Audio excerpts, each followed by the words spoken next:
n'est plus au paradis. Salut à tous, aujourd'hui on se retrouve pour la SIV C6N. Donc il m'avait envoyé une caméra, la CQ, machin truc. Bon, je te mettrai en encadré à la fin, c'est plus simple. Une caméra d'extérieur, là on a une caméra d'intérieur. Par contre celle-ci elle monte en 1080p, elle est motorisée, tout ce que tu veux, c'est vraiment nickel. Donc une bonne petite marque, mais après c'est comme d'habitude, il faudra voir l'utilité. Donc ça, ce sera à toi de peser le pour ou le contre, comme d'habitude. On va commencer par le design, tu vas recocher bien, il manque rien en fait. Donc tu retrouves deux LED infrarouges sur le dessus et sur le dessous du capteur, bien, tu retrouves un détecteur de mouvement sur la gauche et tu retrouves une entrée son. Le capteur, pareil, on va aborder ça. Donc là, j'ai trouvé des specs. Je suis plutôt content. Et là, tu as la petite carte SD qui est ici. Si tu veux pas l'abonnement en cloud, qu'on va aborder après, qui est vraiment estampillé pour les professionnels, j'ai envie de te dire. Mais si tu mets une carte de 128 ou 256 max sur celle-ci, ça passe. Tu retrouves un bouton reset, bien. Alors, le bouton reset, il va avoir de l'importance quand tu vas changer de réseau. C'est-à-dire, si tu veux l'emmener chez quelqu'un d'autre pour régler le Wi-Fi, tu repasseras par l'application, etc. Et ce sera nickel. Sur l'arrière, on retrouve une prise RJ45, bien pour les vieux comme moi qui veulent bien brancher leur truc. Elle est compatible Wi-Fi, c'est pas un souci, et tu retrouves de l'USB type B. Alors pour la recharge, nickel, et ça marche sur Powerbank, parce que moi je l'ai beaucoup utilisé sur Powerbank, pour faire les distances, les machins, les trucs, plus facile que l'autre qui était branché que sur secteur. Voilà, donc ça c'était plus agréable pour moi. Tu retrouves un HP aussi sur l'arrière, donc oui, comme l'autre, tu as du son bidirectionnel, tu peux utiliser l'application, que ce soit sur le PC, sur ton Mac, sur ton iPhone, sur ton Android, tu utilises l'application, tu parles au mec, tu dis c'est pas bien de braquer, c'est mal. Peut-être il partira, peut-être il partira pas. Bon, franchement, je pense qu'il partira pas. Bref, au moins tu pourras lui parler. Ça fait toujours. Tu vois, tu dis, hey, je te filme, bâtard, et c'est bon. Après à voir, j'en sais rien du tout comment tu peux le faire, mais bon, à toi de trouver. Sur le dessous, tu retrouves 4 pads, si tu veux le poser sur la table, ouais, pas de souci. Mais tu retrouves aussi dans la boîte un petit clip comme ça pour le mettre directement au plafond. Au plafond, c'est top. Par contre, il faut bien que tu prennes en compte qu'il faudra essuyer la poussière de temps en temps sur le capteur. Voilà, mais sinon, c'est top. Franchement, ça marche bien faire. Niveau poids, on est sur du 250 grammes. Ouais, ni plus ni moins. Franchement, ça le fait. Par contre, pense bien à rajouter le câble, parce que le câble USB qui est dans la boîte, c'est facilement 3,50 m. 3,50 m le câble USB type B, mon pote. Ah, même sur les téléphones, on ne fait pas des trucs comme ça. En même temps, ça servira à rien. Mais voilà, là, ils ont fait l'effort de ça. Je trouve ça génial. Les dimensions, tu l'auras vu sur le plan. Donc, dans la boîte, justement, tu retrouves un chargeur FR 5 volts 1 ampère, 3 vis de fixation avec 3 chevilles, donc ça si tu veux vraiment le mettre au mur avec les machins. Alors si c'est du placo, ça ira pas, hein, je te le dis franchement.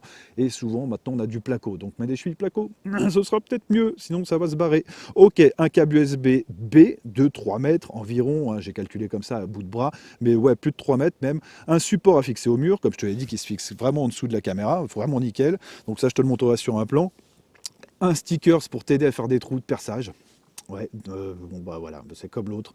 C'est vraiment pour les newbies, mais ok, ça, bon, pourquoi pas. Et un quick start guide. Alors que le start, enfin la notice d'utilisation, c'est vraiment super rapide. Il n'y a pas tout. Par contre, c'est vrai que l'application est en français, ce sera plus simple. Par contre, sur PC, c'est vrai que j'ai pas fait gaffe la première vidéo que je t'ai faite, c'est que c'est en anglais, chinois, coréen. Et voilà. Donc moi c'est de l'anglais, c'est assez basique, ça va. Mais alors putain, il n'y a pas en français, c'est un peu dommage. Mais c'est de l'anglais simple. Franchement, avec un niveau 3e, je pense que tu t'en sortiras largement. Au niveau des specs, on a quoi? On a un capteur f2.2. Oui, alors tu vas me dire, ouais mais ça ouvre pas beaucoup, comment on fait ça en basse lumière? Eh ben il passe en capteur infrarouge automatiquement. Voilà, point barre. T'es pas emmerdé, je te dis franchement, ça c'est top. C'est tout automatique. Le FOV, il est de 82 degrés horizontalement et diagonalement, il est de 94 degrés. Voilà. Au niveau des rotations, on tourne sur 340 degrés à l'horizontale, parfait, tu as de quoi voir toute la pièce. Je te dis, même avec le FOV, c'est tranquille, quoi. Franchement, c'est cool. Il lui manquerait plus que se déplacer dans le salon, mais bon, ça, c'est autre chose. Ok, donc verticalement, tu as du 120 degrés.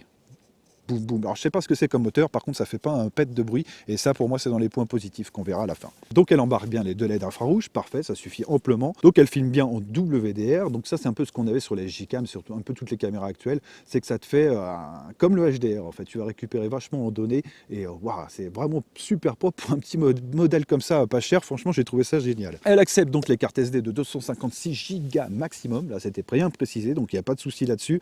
Les fichiers sont cryptés, c'est exactement comme l'autre. Donc le mec te vole ton truc, bon, bah, il va être un peu emmerdé. Alors je pense que tu peux le faire sauter avec des logiciels, hein, ça va pas être difficile.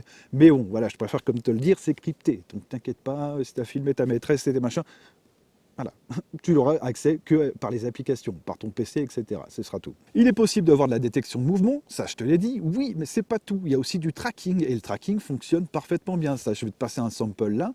Waouh, ça prend le premier plan par contre. Donc si tu mets ta main, ça va suivre ta main. Et l'arrière-plan, non, elle va oublier. Mais voilà, ça fonctionne bien, elle te suit, elle te lâche pas. Alors, faut pas aller trop vite. Si tu tombes sur un mec, un coureur, un athlète qui fouille ton salon à vitesse grand V, elle va pas réussir à suivre. Par contre, un mec qui marche tout doucement, elle va suivre tout du long son truc, en filmant, tout. C'est vraiment excellent. Et non, j'ai pas noté de ce problème. Je l'ai fait debout, je l'ai fait avec la main, je l'ai fait un peu vite. Alors là, quand tu avances un peu vite, c'est un peu délicat, mais sinon, elle retrouve toujours sa cible. C'est vraiment pas un souci là-dessus. Là, on va se laisser avec un petit sample de jour, de nuit, avec le son. Donc, je vais couper et on va se retrouver après pour la suite. Voilà un petit sample avec de la lumière, ce que ça donne. Donc les infrarouges, là, on oublie complètement. Par contre, tu vois, le suivi de mouvement, elle s'affole complètement si tu bouges un peu vite. Alors, si t'es un peu italien et que tu parles avec les mains, laisse tomber, la caméra va faire une syncope. Mais, elle est complètement larguée. Mais elle suit quand même le mouvement, et ça, c'est bien. Par contre, je l'ai noté sur 10 mètres, il y a une verte. Elle va te retrouver, c'est vraiment en fonction du contraste. Donc là, ma main ressort bien sur le truc. Donc la main, il n'y a pas de problème, elle suit. Là, tu vois, c'est trop bordel dans ma salle. Je n'arrive pas à ranger, il y a trop de trucs. Et bon, bah ouais, bien. Le système d'alarme, donc c'est juste un petit bip pour dire, tiens, regarde, je te filme, bâtard, c'est tout. Mais ça fonctionne. L'autre, ça sera un peu mieux pour ça, celle que je t'ai présentée, que je te mettrai en encadré à la fin. Et là, au niveau du son, bah tu me diras un peu ce qu'il en est. Là, j'ai coupé le son du téléphone, mais j'ai mon retour image. Ah, elle aime bien le Nubia. Oh, elle aime bien. Tu m'étonnes. Et puis voilà, moi je coupe. Allez, c'était juste une petite minute aussi, en plein jour, voir ce que ça donnait. Ouh, alors là, t'as un petit sample de mieux avec le son. Alors, je suis pas en extérieur, parce que c'est pas une caméra d'extérieur, et en plus, il pleut. Alors, celle-là, elle est pas IP du tout. Donc là, on l'essaye en intérieur, tu vois un peu ce que ça donne au niveau du son. Je suis en LED infrarouge. Par contre, les LED, pendant que je te tiens, on les voit. C'est deux LED, une en haut, une en bas. Et mais bon, c'est une caméra de sécurité qui se veut pas discrète. Sinon, putain, ils auraient fait un peu plus petit, je pense. Donc, c'est une caméra de sécurité pour dissuader. Par contre, le suivi du mouvement, tout, c'est vraiment nickel. Donc là, je vais accéder au suivi. Suivi automatique. Bam, je le mets. Voilà. Et de nuit, ouais, ça fonctionne aussi, quoi. Et ça, c'est vraiment nickel. Tu le mets dans un coin de la pièce, t'as toute la pièce. Donc comment accéder après aux images? Bah écoute, tu as quatre solutions. Soit tu le trouves sur les stores Android ou iPhone, ça c'est pas un souci, ou soit tu le trouves directement sur le site, le logiciel compatible Windows et Mac. Donc moi je préfère te parler vraiment des applications, ce sera plus simple dans un premier temps, surtout pour la configuration, parce que c'est en français, et comme je te l'ai dit, le logiciel il est vraiment estampillé, bon anglais, c'est de l'anglais basique, mais bon voilà, je te le répète, mais voilà. Donc je suis là aussi dans les commentaires, donc je peux répondre à la moindre question, c'est vraiment pas un souci. Maintenant on va parler du cloud. Alors le cloud, je te le dis tout de suite, c'est plus réservé pour les professionnels. Tu n'en auras pas forcément besoin et c'est pas utile de te prendre un abonnement pour utiliser la caméra. Juste la carte SD peut suffire. Alors, le forfait du cloud de chez EasyViz. Alors, donc on est sur du 4,99 par mois, les 7 jours de stockage, et à l'année, on est sur du 49,99 €. Et tu peux aussi avoir 30 jours de stockage, donc il va te garder les données 30 jours, etc. Donc ça peut être aussi pratique, mais je t'ai dit, vraiment pour les pros. À l'année, ça coûte 99,99 € et au mois 9,99 €. Voilà, mais voilà, moi je te l'aurais dit. Où trouver la caméra? Bah écoute, c'est facile, tu peux la trouver sur Amazon, dans le lien qui sera dans la description, au prix de 49,99 €. Voilà, je te rappelle quand même, c'est de la Full HD motorisée, tout ce que tu veux, le Wi-Fi, tout ce que... Après, il manque rien. Il y a même du WDR pour arranger encore le truc. Moi, je trouve que c'est une bonne affaire, surtout que je vais t'en montrer une qui est un peu plus chère. Alors, c'est la marque aussi qui l'a envoyé, mais on en reparlera, mais ça va être dur à défendre. Franchement, celle-là, elle est vraiment nickel, quoi. Donc, tu as les 14 jours de rétractation quand tu commandes en France. Donc, si tu n'es pas satisfait du produit, ou si ça te gonfle, ou si au final, au bout de 5 jours, tu te dis, tiens, j'en ai pas l'utilité, tu remets tout dans la boîte, tu la renvoies, tu es remboursé. Donc, ça aussi, il faut en profiter un maximum, les mecs. Maintenant, on va parler des puces les moins. Alors, dans les puces, j'ai marqué image excellente. Alors bien sûr, ça va pas être une GoPro 8, mais c'est pas le même prix et c'est pas ce qu'on lui demande. Mais elle est largement capable de faire tout ce qu'il faut et surtout pour le prix, quoi. J'ai vraiment rien à reprocher. J'étais vraiment bluffé. Je m'attendais pas à ça.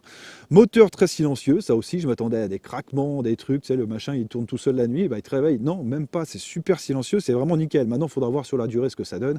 Donc ça, je sais pas si je vais l'utiliser parce que je suis pas paranoïaque à ce point-là. Mais bon, si je l'utilise, je vais intérêt de faire un retour peut-être d'ici quelques temps s'il y a un problème. L'APK et le logiciel, bien, sauf que le logiciel, ouais, comme j'avais vu la première fois, mais j'ai oublié de t'en parler, c'est que c'est que en anglais, coréen, japonais, chinois. Anglais c'était bien du coup, mais moi ça n'avait pas sauté aux yeux parce que ça reste de l'anglais basique auquel on est habitué. Mais bon, va mieux passer par l'application, je pense, dans un premier temps. Alors ne serait-ce que pour les réglages qui sont vachement plus sympas et puis c'est en français. Bon rapport qualité-prix, ouais, excellent même, parce que t'as tout motorisé, tout machin et ça coûte pas une blinde, donc ça je trouve ça génial, parfait, simple et efficace, ouais. Très simple et efficace. Par contre, simple, je l'ai mis entre guillemets quand même, parce qu'il te faudra quand même flinguer pratiquement auras une petite matinée pour pouvoir la mettre en place, faire les réglages comme tu veux, faire ton petit calendrier au niveau des déclenchements, si tu veux qu'elle se déclenche le dimanche de 8h à 20h, ou si tu veux qu'elle se déclenche le samedi, le matin, etc. Ce sera à toi de tout paramétrer. Après, tu peux la mettre en fonction automatique juste avec les détections de mouvement, mais voilà, si tu veux faire les choses bien et économiser un peu de la place sur la carte SD, alors c'est pas un souci, hein. Ça effacera les anciens fichiers, ça marche une caméra de sécurité, ça marche comme ça efface les anciens fichiers, et dès que tu as besoin d'un fichier, par contre, tu pourras compter dessus. Elle y sera encore, tu mets le truc en off, tu récupères le fichier, et tu auras ton fichier avec la preuve que le mec t'a bien volé tes 10 € qui étaient sur la table. Voilà. Ouais, c'est super, pourquoi pas. Après, dans les mois, j'ai pas marqué grand chose, si tu veux, j'ai marqué juste trop de plastique. Et encore, c'était juste pour faire un moins, parce que ça va avec le prix. Le plastique est là aussi. En plus, la caméra est assez grosse, comme ça, tu la vois, tu n'es même pas obligé de la mettre en marche si ça te gonfle. Tu la vois, le mec voit qu'il y a une caméra, il va se dire, bon, bah, je vais peut-être pas faire le con. C'est comme l'autre avec l'alarme, si tu veux. Même si tu mets que le système d'alarme, ça n'enregistre pas, ça va clignoter, ça va gueuler, le mec va se barrer. En général, c'est quoi, 50% des cas comme ça, un peu plus. Le mec entend l'alarme, se barre, parce qu'il chie un peu dessus, et puis c'est tout. Bon, voilà, c'est comme ça. Donc j'essaie de te faire ça. Il y aura la prochaine qui va arriver aussi. Il y en a encore une autre qui doit arriver. Mais on va essayer de t'aller un petit peu ça. Je vais te faire du smartphone bientôt, et puis t'inquiète pas. Sur ce, pense à mettre un pouce en l'air si ça t'a plu, à t'abonner. Moi, je me suis pelé. Là, il fait 4 degrés. 4 degrés. Donc si tu veux la caméra, bah, il y a le lien dans la description. Sache que ça aide la chaîne, etc. Et je te remercie d'avance. Voilà. Et si tu as des questions, je suis là. Il n'y a pas de souci. Allez, on se retrouvera bientôt pour un téléphone, je pense. Peut-être le Mi Note 10. Allez, ciao.